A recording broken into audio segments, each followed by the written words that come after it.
India 24 news का आप लोग फेसबुक लाइव देख रहे हैं। मैं आपके साथ हूँ प्रमोद मिश्रा। तो हर दिन आपको कहीं ना कहीं एक शख्सियत से मिलाता है जिस शख्सियत ने पूरे प्रदेश का नाम विश्व पटल पर अमर किया है और लगातार प्रयास कर रहे हैं कि विश्व पटल पर जो है छत्तीसगढ़ का नाम पूरे देश के साथ पूरे विश्व में गूंजे। आज हमारे साथ सरगुजा के शेर कहे जाने वाले बलरामपुर जिले के रामानुजगंज से विधायक बृहस्पति सिंह मौजूद हैं। उनसे बात करेंगे। जी विधायक जी, आपका बहुत बहुत स्वागत है। प्रमोद मिश्रा जी, आपको और पूरे छत्तीसगढ़ को मेरा प्रणाम। बृहस्पति सिंह जी, मेरा सवाल सबसे पहले लॉकडाउन से ही है। लॉकडाउन में देखा गया है कि बहुत सारे मजदूर हैं जो अन्य राज्यों में फंसे हुए हैं। सरकार उनको लाने के लिए लगातार प्रयास कर रही है। आप भी लगातार प्रयास कर रहे हैं। आपने सीएम भूपेश बघेल को खत लिखा है, साथ ही साथ उनके खाते में डायरेक्ट पैसा डलवाया है। किस प्रकार से प्रयास रहा है और अभी तक कितने मजदूर वापस आ चुके हैं? देखिए सर, अभी तक 70% मजदूर हमारे राज्य के जो बाहर फंसे हुए थे वो आ चुके हैं। 25-30% ऐसे मजदूर हैं जैसे हमारे क्षेत्र का कन्याकुमारी फंसे हैं, हमारे क्षेत्र के कुछ दादर हवेली फंसे हैं, कुछ कर्नाटक के बंगलोर फंसे हुए हैं, कोई चेन्नई में फंसे हुआ है, कुछ तेलंगाना फंस के तो आधे आ चुके हैं, आधे फंसे हुए अभी भी। अब महाराष्ट्र में फंसे हुए हैं, गुजरात में कुछ फंसे हुए हैं, राजस्थान के लोग अभी नहीं आ पाए हैं, कश्मीर में हमारे क्षेत्र के बहुत लड़के हैं जो नहीं आ पाए हैं, और कुछ आपका ये कलकत्ता साइड है वो भी नहीं अभी आ पाए हैं। तो इस तरह से बहुत कुछ अभी आना बाकी है। जो आ रहे हैं उनको क्वारंटाइन कर रहे हैं और उसको सीधे भेज भी रहे हैं। मैंने पहले भी आपके बाद चैनल के माध्यम से कहा था कि छत्तीसगढ़ बहुत अच्छा इलाका है, बहुत अच्छा। आप सब लोगों ने सबसे पहले तो सभी पत्रकारों को, इलेक्ट्रॉनिक या प्रिंट मीडिया को बधाई देता हूँ जो पूरे छत्तीसगढ़ के सभी दुनिया वालों को जगाने का काम आप लोगों ने किया है। इस महामारी के बारे में इतनी ज़्यादा आप लोगों ने जागरूकता कर रखा है कि आज किसान खेत में अगर खेती काटने भी जा रहा है फसल, तभी सोशल डिस्टेंस बना के चल रहा है।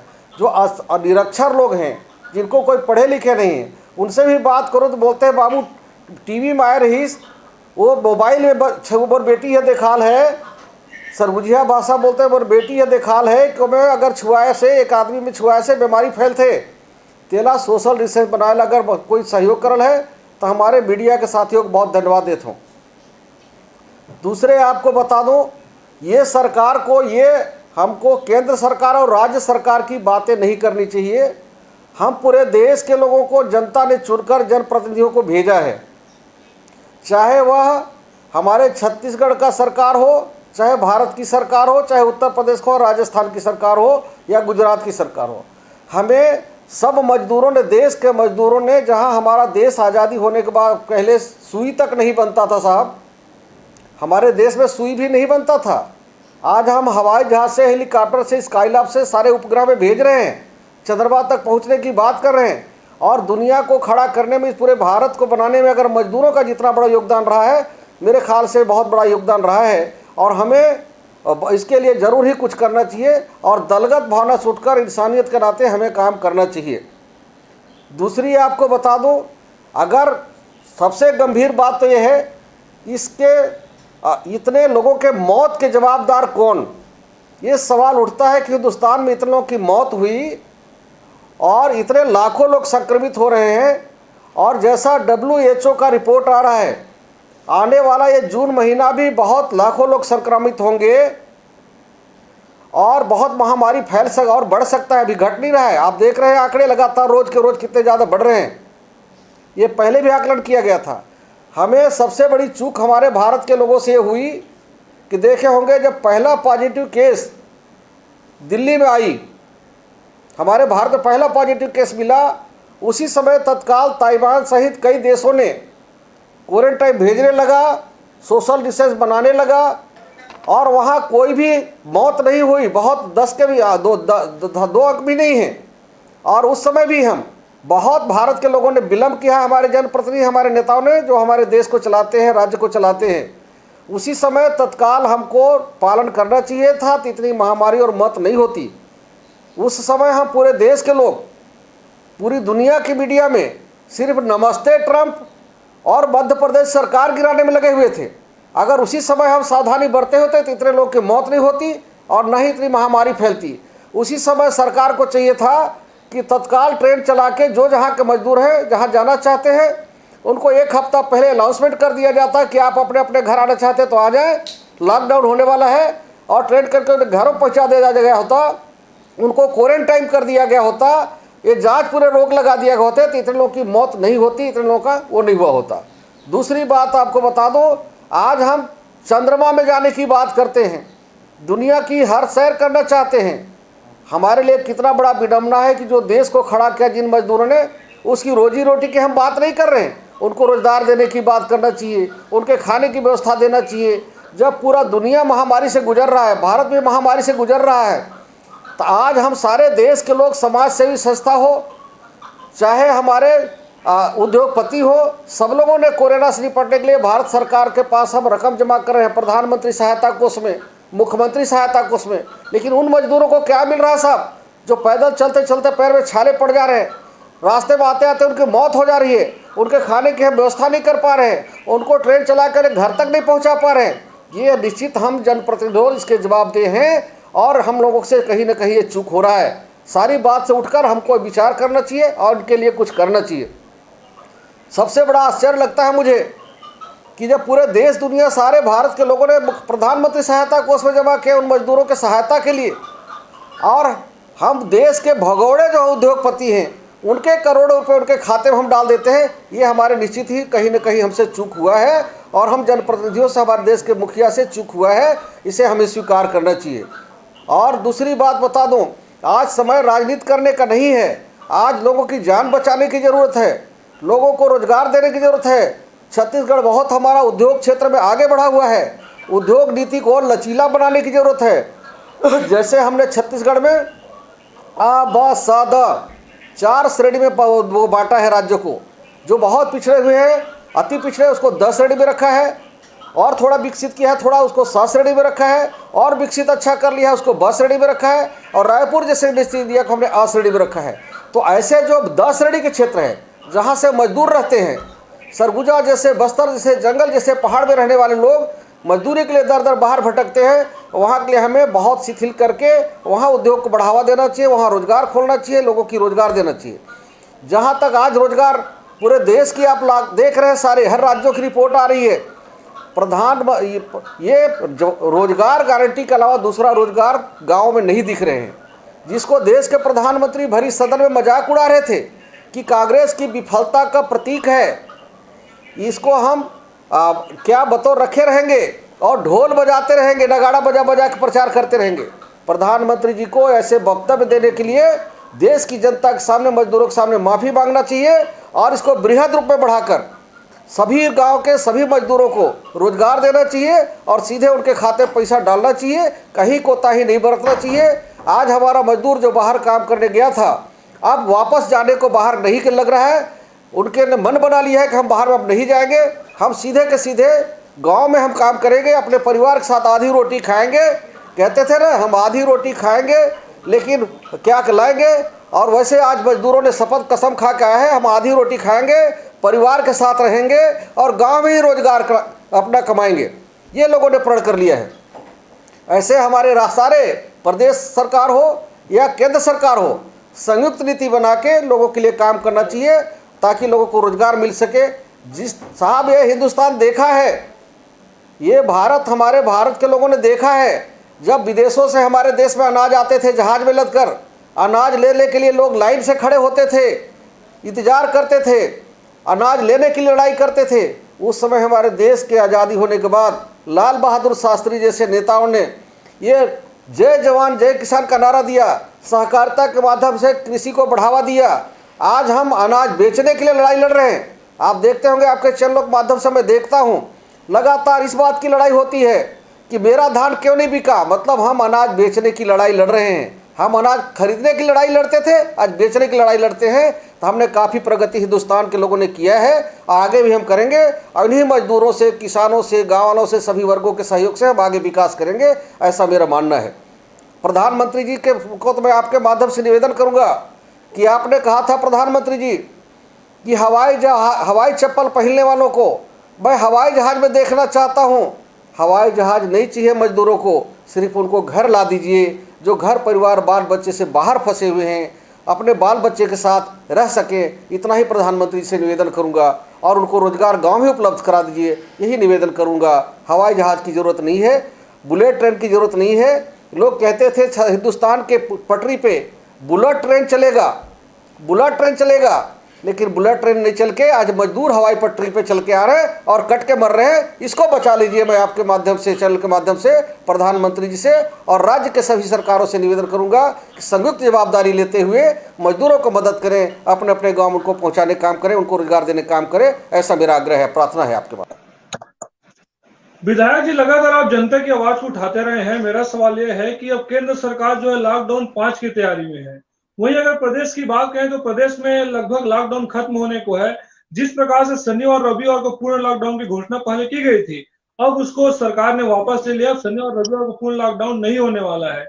क्या लगता है कि जो केंद्र सरकार लॉकडाउन 5 लाने वाली है, उसका पालन छत्तीसगढ़ करेगी या छत्तीसगढ़ की सरकार लॉकडाउन को पूर्णतः खोलने के तौर पर विचार कर रही है? देखिए, मेरा तो निवेदन है, छत्तीसगढ़ में हमारी कांग्रेस की सरकार है, दिल्ली में भाजपा की सरकार है।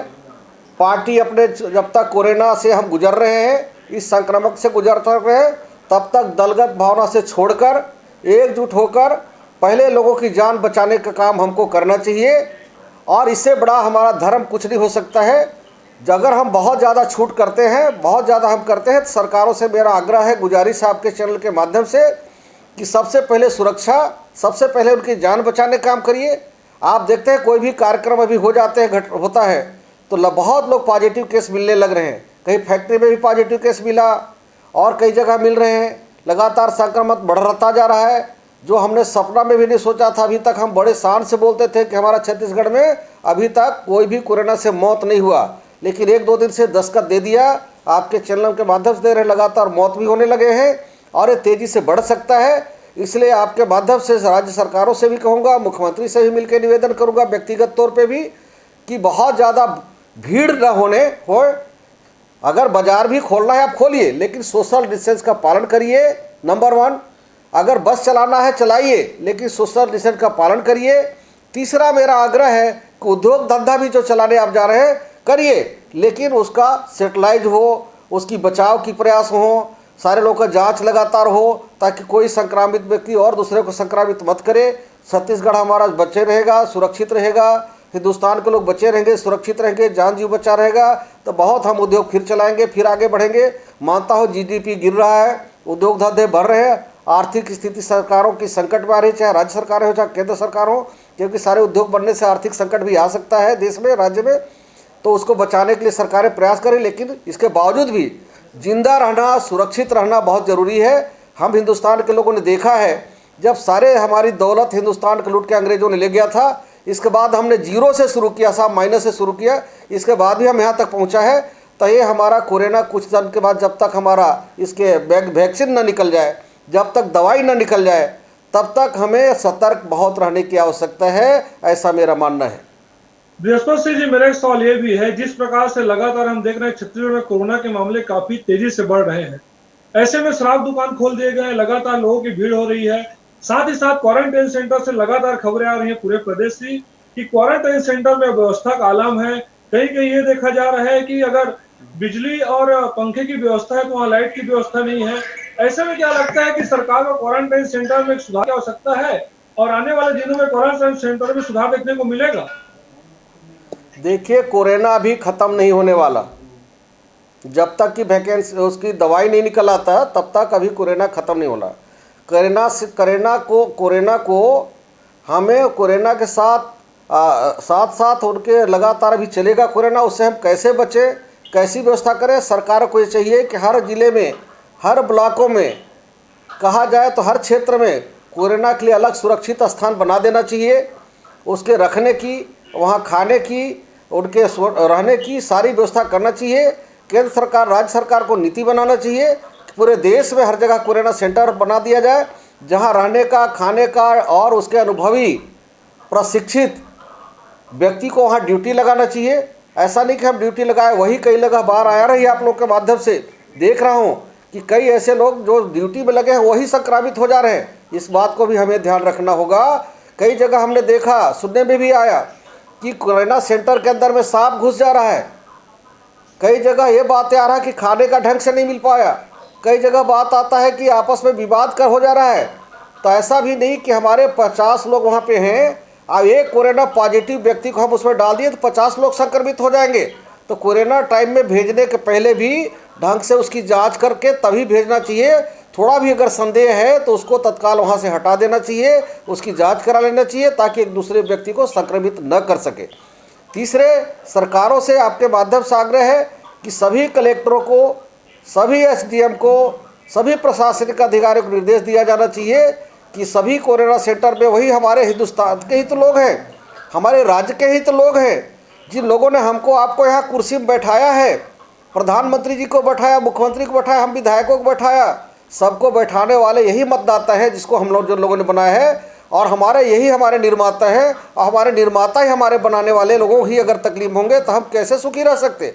इसलिए मेरा गुजारिश है कि सभी कोरोना सेंटर में उनको अतिथि की तरह सम्मान मिलना चाहिए। जिस तरह से हमारा अतिथि आते हैं उस तरह से उनको सम्मान मिलना चाहिए, सम्मान भाव होना चाहिए, उनकी आदर सत्कार होने चाहिए, उनके खाने पीने, बिजली, पंखे, लाइट का व्यवस्था होना चाहिए। गर्मी है बहुत ज़्यादा, वहाँ कूलर डाल देना चाहिए। ये व्यवस्था हमें पीने की पानी के लिए हमें जो आरओ होता है ठंडा पानी करके भी देता है, उसको भी लगा देना चाहिए। लेकिन हर एक जगह, हर एक पंचायतों में हमारे पास पैसा भी है। आज 14वां वित्त के हर एक पंचायत में 10 लाख, 15 लाख, 5 लाख, 7 लाख, 8 लाख हर पंचायतों पैसा है। सरकार को ये चाहिए कि सभी पंचायतों के आदेश जारी जैसे किए हैं, ये भी आदेश दे दे कि सरकारी राशि भी खर्चा, अपने पंचायत का पैसा वहाँ जो हमारे मेहमान जाएंगे, हमारे कोरोना में जाएंगे जो लोग, उसको मेहमान बतौर सम्मान देते हुए उनके लिए व्यवस्था करने में खर्च कर सकेंगे, ऐसा भी अनुमति दिया जाना चाहिए। मेरा ऐसा आग्रह है आपके माध्यम से। विधायक जी, मेरा प्रश्न ये भी है कि तमाम इंतजाम की व्यवस्था सरकार करती है, तमाम इंतजाम किए गए सरकार कहती है, लेकिन क्वारंटाइन सेंटर जिस प्रकार से व्यवस्था का आलम दिखाई दे रहा है, लगातार मौतों की भी खबर सामने आ रही। हमने देखा गरियाबंद से खबर आई, धमतरी से खबर आई। ऐसी जब शिकायतें आ रही हैं तो क्या सरकार को ऐसे जिम्मेदार अधिकारियों के ऊपर एक कड़ी कार्रवाई करनी चाहिए जिससे अन्य अधिकारियों पर दबाव बने और ऐसे करने को बचे?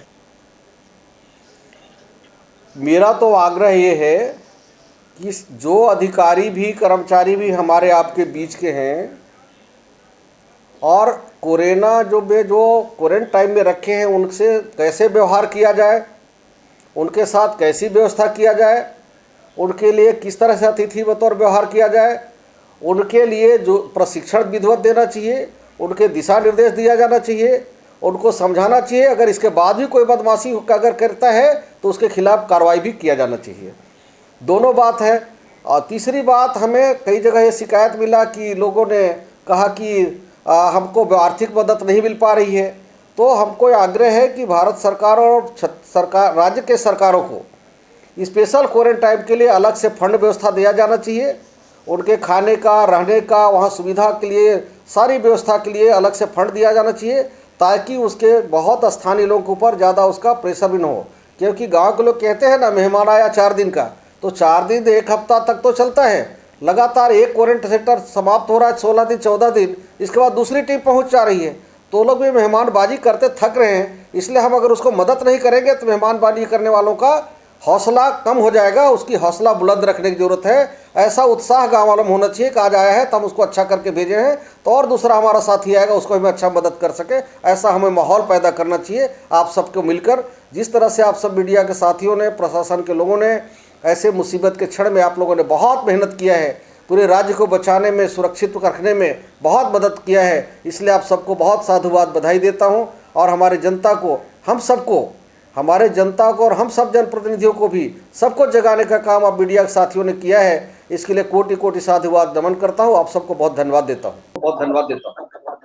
विधायक जी, आप सत्ता पक्ष के विधायक हैं। मेरा एक सवाल ये भी है कि हमने देखा कि पिछले 2 दिनों में प्रदेश के कई डॉक्टरों ने इस्तीफा दिया है, कारण वेतन न मिलना और सुविधाएं न मिलने को बताया है। तो क्या लगता है कि ऐसे समय में सरकार को जो कोरोना वॉरियर्स है, खास तौर पे डॉक्टर हैं, उनका विशेष ध्यान देना था और उनको समय पे वेतन देना था कि ऐसी स्थिति आन मत पड़ती पूरे प्रदेश को? मेरा मानना ये है कि जो कोरोना के योद्धा हैं, जो डॉक्टर हैं, नर्स हैं, जो हमारी आपकी ज़िंदगी की सुरक्षा कर रहे हैं, अपने बाल बच्चे घर परिवार छोड़कर ज़िंदगी मौत से जूझकर हमारी मदद कर रहे हैं, उनको हमें स्पेशल पैकेज की भी घोषणा करना चाहिए। ऐसा मैं सरकार को पत्र भेज रहा हूँ। अभी जल्द ही हमारी सरकार को हम पत्र भेज रहे हैं, स्वास्थ्य विभाग को और मुख्यमंत्री जी को भी, स्वास्थ्य मंत्री टी.एस. सिंहदेव साहब को भी और मुख्यमंत्री जी को पत्र भेज रहा हूँ। आपको पत्र की कॉपी भी भेजूंगा। मैंने ये प्रस्ताव रखा है कि जो सुरक्षा और स्वास्थ्य के कर्मचारी अधिकारी हैं और मीडिया के जो हमारे कर्मचारी हैं, जो सबको आईना दिखाने काम कर रहा है, ये तीनों के लिए स्पेशल पैकेज तय होना चाहिए।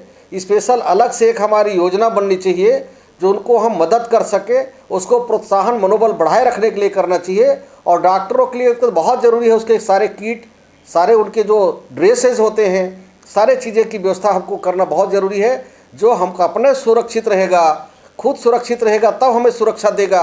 और मेरे लिए ज़िंदगी मौत का जूझ रहा है, पूरे भारतवर्ष के नागरिकों के लिए कर रहा है, पूरे राज्य के नागरिकों के लिए कर रहा है, उसको स्पेशल पैकेज देना चाहिए। और मुख्यमंत्री जी को मैं पत्र भी भेज रहा हूँ कि ऐसे महामारी समय में बाकी काम भले रोक दीजिए, लेकिन ऐसे मुसीबत घड़ी में हम सब मिलकर इससे उबार पाना, हमें ठीक होने की बहुत ज़रूरी है, मदद करने की ज़रूरत है।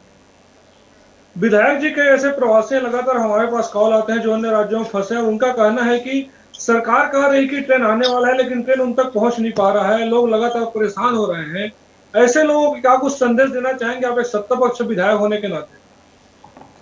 आपके माध्यम से मैं यही कहूँगा, मैंने पहले भी कहा था आपके चैनल के माध्यम से, आज भी निवेदन कर रहा हूँ, गुजारिश कर रहा हूँ, प्रार्थना कर रहा हूँ।